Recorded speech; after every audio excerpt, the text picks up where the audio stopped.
Welcome to Daily Overdose. Anybody can do the they want to do when they feel like doing it. Anybody can go to the gym when they feel like going to the gym. Anybody could show up to work and give 100% when they're in the mood to do so. But what makes successful people successful is what they do when they don't feel like it. I see people writing on my page, "Oh, Andy, I'm motivated. Oh, I listen to your videos and I get hyped." That's great, and I'm glad that I can get you hyped for 5 minutes. But what do you do after the 5 minutes is over? What do you do after you walk out of the seminar that you paid $1,000 to go to? What do you do when you wake up the next day? What do you do when you have to either do what it is you know you're supposed to do without somebody there to supervise you, or you get to take the play off because no one's going to know the difference? Those are the things that make up success. That's discipline. The practicing, the developing the discipline that when applied consistently can get you to the next level. If you look at the true warriors of humanity, you look at the true empire builders, you look at the true titans who are constructing a better world, they're less about pleasure seeking because they understand that if you want to have a great life, a soaring life, look at what most people do and do the opposite. Growth comes through discomfort. Look at a great athlete. It's the way they show up in the championship game is simply how they showed up in the lonely light of the early hours at practice. To have the results only 5% of the population have, you've got to be willing to do the things that only 5% of the population are willing to do. Stop going on about the day as a servant. Become the master. Run your day and stop having it run you. Believe in yourself. You got one of 100 that has a belief instead of just jaw jet talk of intent. Huge differential there. Differential is somebody just believing in life, and the other one taking the most of the opportunity time of life. Remembrance. Otherwise, forgotten. You have no business being average, but now you justify it. You come up with these great reasons why you can't get up at 5. You have these great reasons of why you have to do everything, why you don't execute, why you don't finish, why you don't follow through, why you say you'll exercise and you do it for about 10 days and you quit. You've got an excuse for why you're average.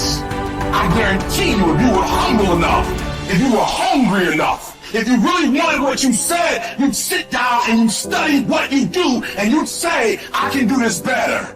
But I have not exhausted all my time. I have not exhausted all my resources. There's something missing. You're not where you're supposed to be. It's not going to take a lot, but it's a small gap. And the gap is called execution. If you want to execute just a little bit more, you'll be on a whole other level. And I'm telling you, you're not where you want to be financially. You are not the person you want to be. And you have not given yourself enough credit to say, I just need to get up a half hour earlier and my whole life will change. I just need to get up 1 hour earlier. I just need to work 1 hour longer. Doing things that matter take time. Doing things that are great take time. Doing things that are going to get you paid take time. And you can't get around it. You can't outwork time. You can't change it. You can't do anything about it. It's just going to take time. And if you can understand aggressive patience, if you can put it into play in your life, you can not only achieve everything you want to achieve, but you can do so with a sense of calm, with a sense of confidence, with a sense of certainty that your life is going to turn out the way that you want it to. It takes faith. You have to trust that things are going to happen. At the end of the day, if you go to bed at night and sleep good knowing you gave every day your all, you can feel good that things are going to happen. If you can understand that it is going to take a long time, and during that time, you are going to have to do absolutely everything you can, you cannot be anything else but successful.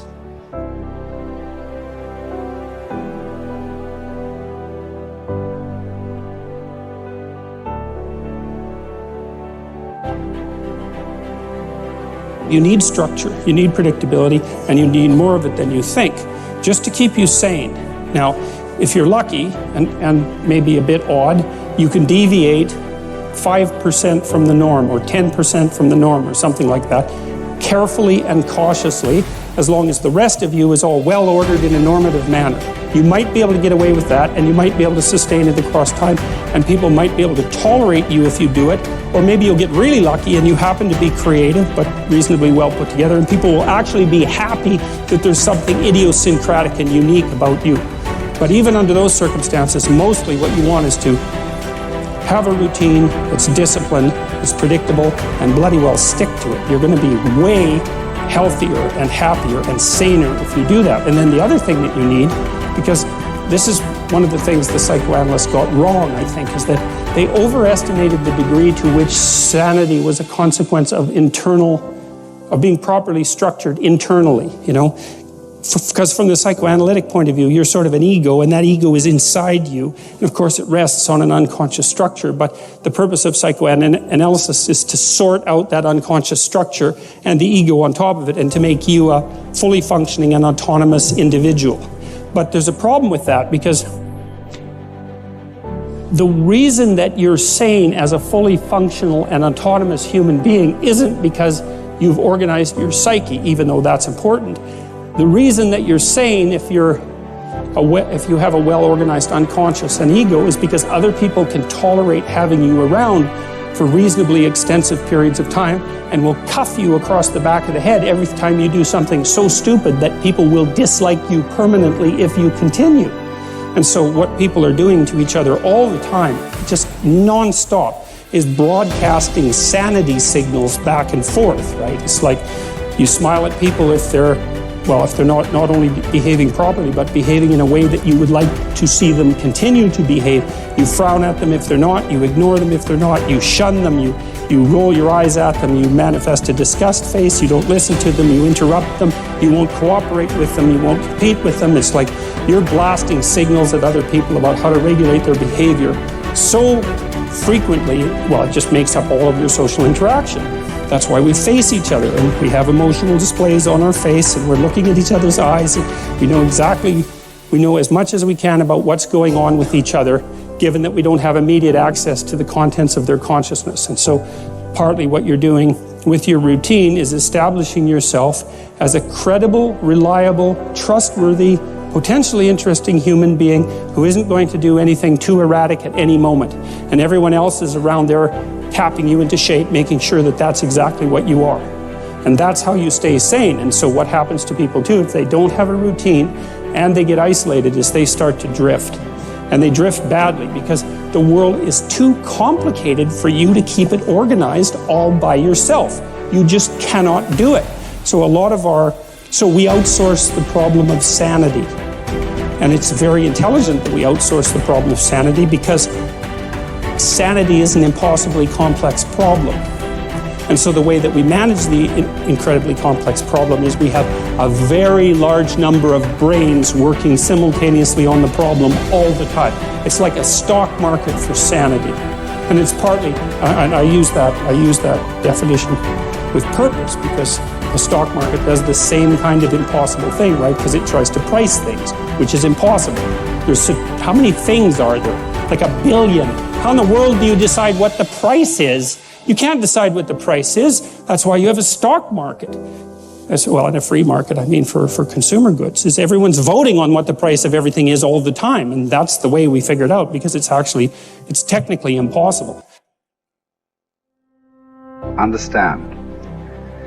Your mind is weaker than your emotions, but you become aware of this weakness only in moments of adversity. Precisely the time when you need strength. What best equips you to cope with the heat of battle is neither more knowledge nor more intellect. What makes your mind stronger and more able to control your emotions is internal discipline and toughness. No one can teach you this skill. You cannot learn it by reading about it. Like any discipline, it can come only through practice, experience, even a little suffering. An active life serves the purpose of giving man the opportunity to realize values in creative work, while a passive life of enjoyment affords him the opportunity to obtain fulfillment in experiencing beauty, art, or nature. But there is also purpose in that life which is almost barren of both creation and enjoyment, and which admits of but one possibility of high moral behavior, namely in man's attitude to his existence, an existence restricted by external forces. A creative life and a life of enjoyment are banned to him. But not only creativeness and enjoyment are meaningful. If there is a meaning in life at all, then there must be a meaning in suffering. Suffering is an ineradicable part of life, even as fate and death. Without suffering and death, human life cannot be complete. As his mind becomes purer and his emotions come under control, his thoughts become clearer and his instincts truer. As he learns to live more and more in harmony with his higher self, his body's natural intuition becomes active of itself. The result is that false desires and unnatural instincts, which have been imposed upon it by others or by himself, will become weaker and weaker and fall away entirely in time. This may happen without any attempt to undergo an elaborate system of self-discipline on his part. Yet it will affect his way of living, his diet, his habits. False cravings, like the craving for smoking tobacco, will vanish of their own accord. False appetites, like the appetite for alcoholic liquor or flesh food, will likewise vanish. But the more deep-seated the desire, the longer it will take to uproot it, except in the case of some who will hear and answer a heroic call for an abrupt change. Persistence and variety. These are the two primary ways to develop great ideas or to solve important problems. Keep leaning your head against a topic for a long time. Certainly for weeks, possibly for years. And along the way, try many lines of attack. Continue to generate options, explore paths, and propose silly ideas. Copy and paste concepts from widely different disciplines and see if it gets you anywhere. All the while, continue to refine the best solution you've found thus far. What looks like genius may simply be the byproduct of persistence and variety. The tendency to avoid challenges is so omnipresent in human beings that it can properly be considered a characteristic of human nature. But calling it natural does not mean it is essential or beneficial or unchangeable behavior. It is also natural to defecate in our pants and never brush our teeth. Yet we teach ourselves to do the unnatural until the unnatural becomes itself second nature. Indeed, all self-discipline might be defined as teaching ourselves to do the unnatural, another characteristic of human nature. Perhaps the one that makes us most human is our capacity to do the unnatural, to transcend and hence transform our own nature.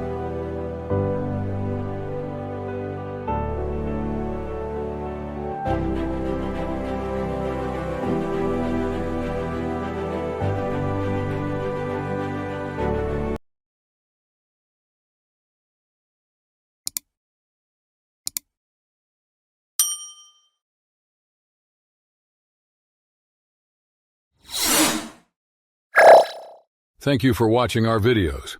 Please like and subscribe to our channel so you won't miss another video.